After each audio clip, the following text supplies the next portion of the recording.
Hello everybody, I'm KC, and welcome to another edition of Let's Talk About. Today, since we're halfway through our Pokemon 20th anniversary celebration, I decided to treat myself and talk about my favorite Pokemon movie. Which I would try to build up, but you already read the title, so let's talk about Lucario and the Mystery of Mew. Outside of this being my favorite Pokemon movie, it also fits with celebrating this year's anniversary, since Lucario and the Mystery of Mew came out in America during Pokemon's 10th anniversary. I even remember being at the Pokemon Journey Across America event and seeing them plug this movie like crazy. So yeah, Volcanion and the Mechanical Marvel, you've got quite an act to follow. This movie is also significant because it was the last movie dubbed by 4Kids, make of that what you will, and this was also the first movie to star a non-legendary Pokemon, although it won't be the last. So what's the movie about? Well, before we join Ash and the gang, let's talk about the prologue. Like the first movie, the opening to this movie introduces you to a whole new side of the Pokemon world and immediately grabs your attention. The movie opens with Ho-Oh?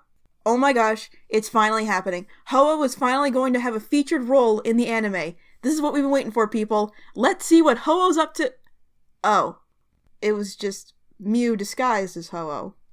Well, never mind, I guess. The movie actually starts during an event over 1,000 years ago, where we meet Sir Aaron and his partner and apprentice Lucario as they try to stop a war from destroying the kingdom. But suddenly, Aaron runs away from the fight after trapping Lucario and his staff. In just 5 minutes, we are introduced to a whole new part of Pokemon mythology, the different relationships between people and Pokemon, reflected by how Lucario addresses Sir Aaron, and a whole new kingdom that is connected to the new concept of aura, which, unlike most things introduced in these movies, isn't forgotten. The powers associated with aura are referenced and utilized through a decent portion of the upcoming Diamond and Pearl arc, so it's nice to know that all of this new information that we've been given on the Pokemon world won't be lost after the credits roll. I also want to take a moment to give credit to the voice actors of our two new characters, who both do a great job. Lucario is played by Sean Schemmel, who you may recognize as Goku from Dragon Ball, and Sir Aaron is played by Sir Aaron, please. What's the matter, Lucario?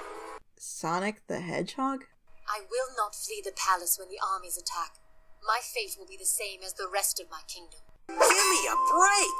What's up with all this drama? Now, why did I spend so much time on the prologue? Because the rest of the movie isn't very plot-heavy. There's no world-ending event or massive legendary Pokemon seeking revenge. The plot is just that Pikachu and Meowth accidentally get abducted by Mew, and Ash, now joined by released Lucario, has to go and get him. Most of the movie is focused on the motivations and actions of the characters, with some fun chase and action sequences thrown in. This does come with an issue, though. Most of the conflict in this movie centers around Lucario, Ash, and Pikachu, but we also have May, Max, Brock, and Team Rocket who do pretty much nothing. If you wrote them out of the movie, pretty much nothing would change. And while I expect that from Team Rocket at this point, that's a big problem for the others who are just as much main characters as Ash is. The only other character of significance is our one-shot expositing sidekick Kid, who, unlike the others, does at least serve a purpose in this movie. At first you think she's just going to be Diet Team Rocket, trying to track down Mew by very stealthy means, which causes Mew to abduct Pikachu and Meowth to begin with. But it turns out she's just a curious explorer who wants to understand Mew's connection with the town's landmark, the Tree of Beginnings. Like most of the one-shot characters, she's the one with the answers, and her absolutely ridiculous-looking field outfit aside, she's a pretty cool character. She does inadvertently cause trouble for the group in the climax, but she didn't mean any harm. She was just doing her job and trying to get answers. It's just that there were some unforeseen consequences. But for the most part, she's one of the better one-shot expositing sidekicks. But like I said, for the most part, the movie focuses on Ash's quest to find Pikachu and eventual friendship with Lucario, and Lucario's struggles and overall journey. Lucario is the most appealing thing about this movie, whether it's because of how much of a badass fighter he is, or how well developed his character conflict and development is, or how his design is appealing to certain members of the furry community, but the less said about that, the better. Lucario also kind of accidentally started a trend by being the first non-psychic Pokemon to use telepathy in these movies. I'm not counting Entei because he technically wasn't even a Pokemon. Every starring Pokemon since with this ability that shouldn't have it has sent a groan through every adult viewer, myself included. But that's not really Lucario's fault, and as you'll soon see, he has a lot going for him. I gushed about Lucario a lot in my top 12 favorite Pokemon video, but now I get to talk about him in depth and just how much he works as a character on his own. While I still say that Mewtwo has the most complex and daring arc for a Pokemon in the anime, Lucario's is much more well written, and because of that, he's probably the best developed Pokemon in the anime. For one, he's a Mon out of time. All of that chivalry we saw in the prologue is carried on in the movie through Lucario, which makes him even more unique from other Pokemon than he already is. There's also some of my own personal biases here. Like the Frankenstein themes that came at Mewtwo, I am a big fan of the man out of time trope. But most of Lucario's character conflict comes from him struggling to understand Aaron's actions all those years ago. Remember, Lucario was just released from the staff, so those scars of betrayal are still fresh. Throughout the movie, Lucario looks back on his experiences with Aaron and begins to resent them, and even Ash when he talks about how special Pikachu is to him. Ash even tells the story of how he and Pikachu became friends, which actually raised a question for me. How many people watching this movie knew that Pikachu wasn't always fond of Ash? This was towards the end of the Advanced generation, and by this point, most of the original Pokemaniacs had moved on. Ever since the Spearow attack, Ash and Pikachu have pretty much been inseparable, and with there being so many episodes of the anime, even back then, who knows how many of the new generations of fans even know this story? So would it be weird to realize that they weren't always like that? That it took Ash putting his safety on the line to get Pikachu to trust him? But Lucario continues to resent the bond between people and Pokemon that he once held so dear towards his mentor. Again, there is a parallel with Mewtwo in that regard, but while Mewtwo never felt that bond before, Lucario had it pulled right out from under him, and throughout the course of the movie, he can't figure out why Aaron did what he did, and if he ever cared about him at all the way Ash says he cares about Pikachu. What makes this work as well as it does is that even we don't know what really happened. There's conflicting evidence to the story up until the climax, so we're right there with Lucario wondering what really happened. Lucario does begin to sympathize with Ash after they both have to watch the moment where he was trapped in the staff. Ash tearfully apologizes to Lucario for accusing him and defending Aaron, and I think that's where Lucario realized that Ash really does care about Pokemon, even one he just got into a fight with just a few hours earlier. And it's here where the gang finally arrive at the Tree of Beginnings, which is an absolutely beautiful location. Actually, before we go into the climax, let's take a minute to talk about the visuals. The entire kingdom surrounding Cameron Palace is gorgeous, and it's very unique because of its natural connection to the powers of Aura. There are all sorts of rock formations and plants that either have a blue crystallized tint to them, or have a special ability that can be activated by an Aura user. The biggest example of this is the Time Flowers. Ignoring the uninspiring name, the flower is used a lot in the movie, mostly to replay bits of the past during Lucario's time to try and solve the mystery behind Sir Aaron's actions. It's an interesting idea and a clever narrative device. There's even some good CGI work in this one. All the Pokemon movies use CGI to some extent, and most of the time, it's pretty ugly. But here, it's mostly used for camera work and Lucario's aura vision, which works. Don't get me wrong though, the bad CGI is still lingering around, but it's not too distracting, and it's a big step up from Destiny Deoxys. But once we get to the Tree of Beginnings, you get a sense that this place is even more in touch with the power of Aura than the rest of the kingdom, which makes sense when you realize that it's very old and very much alive. Things get intense when the gang arrive, and their actions trigger a form of antibody that take the form of prehistoric Pokemon, which was a touch I really liked. On top of that, the movie decides to throw in a chase/action scene with the Reggie trio, because why the hell not?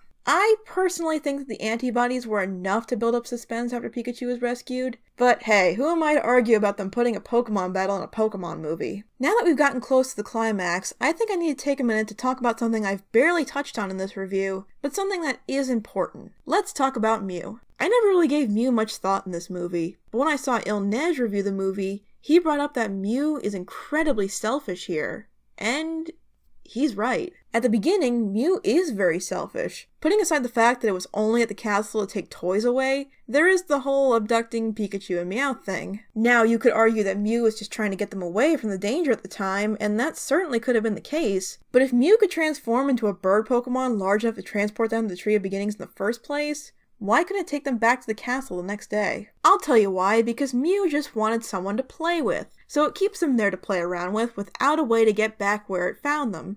Yeah, I'd call that selfish. But here's where my opinion differs from Nej's. The antibodies eventually catch up with Ash and Kid and absorb them both. Mew tries to play with Pikachu again, but Pikachu is grief-stricken over Ash, which leads to another heart-wrenching Pikachu crying scene. Come on, Pokemon, haven't I suffered enough? Here, Mew realizes just how much Ash means to Pikachu, and how just flying around and playing isn't going to make Pikachu happy. So Mew decides to do something about it. And it's here we learn that Mew and the tree are symbiotic creatures, and Mew is able to tell it that they're not a threat. Now, you could argue that this is also a selfish act, since doing this caused the tree to react negatively and start to collapse, but Mew is suffering the consequences as well, and it was trying to make a friend happy in a way that it knew meant Pikachu would leave. So, not a perfect fix, and I get his point, but it's not totally irredeemable, so I was willing to let it slide. But yeah, this leads us to the climax. Mew becomes sick because it messed with the immune system, and the tree begins to fall apart and burn the land around the kingdom. The only way to stop it is to absorb an immense amount of aura into the tree. And let me just say, this climax is amazing. Here we finally learn what Sir Aaron did all those years ago. It turns out that Aaron was the hero everyone believed him to be. After he trapped Lucario, Aaron performed the same act that needs to be done to save the tree now in order to stop a war raging across the kingdom. Which worked,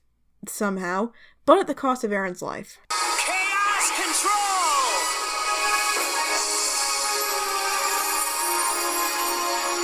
And I know some people have a problem with Ash having an aura similar to Aaron's and is able to use it in this moment to help Lucario save the day, but unlike the Chosen One prophecy from 2000, this isn't a one-off. The fact that Ash has such a strong aura does come into the anime later on. He never becomes a master or anything, but I kinda like that this is just a setup for more to come. But despite what Ash is willing to do, Lucario decides to follow in his master's footsteps and sacrifice himself to save the kingdom. And as if watching possibly the best character to come out of these movies dying wasn't enough, let's have one last Time Flower show us his friend's last words all those years ago. Joking aside, this is a beautiful and heartbreaking moment. Aaron's last words an apology to Lucario, the animation and expressions on Lucario as he watches his mentor's final moments, the amazing voice acting of sentiment from Aaron with Lucario apologizing profusely. It's such a genuine moment. Nothing about it feels cheap. This moment was so strong that it made me, a 13-year-old at the time, cry at a Pokemon movie. It still gets me choked up.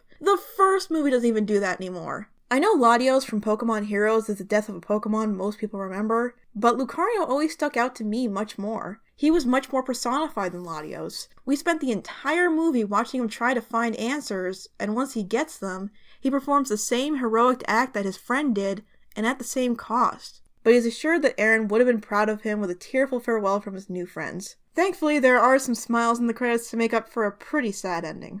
Overall, do I even need to say anything else? Once again, this movie is not perfect, but I'm not asking for much from a Pokemon movie. Still, this really stands out as one of the best. It's both much simpler and much more complex than most Pokemon movies, and with the exception of a few missteps, they pull it off very well. Obviously, the strongest thing about this movie is Lucario and everything surrounding him. The beautiful kingdom he's from, the concept of aura he introduces to the franchise, his chivalry and strength, and his relationships with Sir Aaron and Ash. All of this is portrayed and executed wonderfully, and 10 years later, a Pokemon movie has yet to surpass this one for me. It also stands out by being probably the only movie so far I would actually recommend to non-fans, because the only things you need to know about the Pokemon world are what the movie is telling you. And while it does have big flaws like any other Pokemon movie, the strengths far outweigh the weaknesses as far as I'm concerned. Come back next time to see what else I have in store for Pokemon's 20th anniversary. Until then, thanks for watching, and I will see you guys